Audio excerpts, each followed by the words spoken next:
भारत देशामध्ये 40 कोटी एकर इतकी शेतीयोग्य जमीन असून जगामध्ये 345 कोटी एकर इतकी शेतीयोग्य जमीन आहे.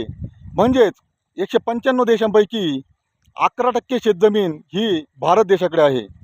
भारत देशाची लोकसंख्या ही 145 कोटीपेक्षा जास्त असून जगाची लोकसंख्या ही 790 कोटी आहे.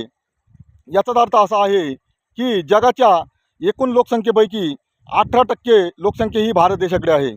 भारत देशाची 65% लोकसंख्या ही शेती आणि त्यावर आधारित असणाऱ्या उद्योगधंदे यावर अवलंबून असून त्यामुळे भारत देशाने जर शेतीच्या निर्यातीकडे लक्ष दिले तर भारत देश हा महासत्ता बनल्याशिवाय राहणार नाही.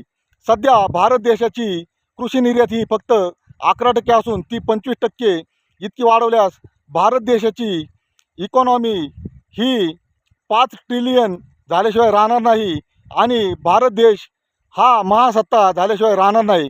त्यामुळे भारत सरकारने कृषी निर्यात ही 11%वरून वाढवून 25%पर्यंत नेली पाहिजे असे माझे मत आहे. सौगंध मुझे इस मिट्टी की, मैं ये देश नहीं मिटने दूंगा और किसान को नहीं लूटने दूंगा.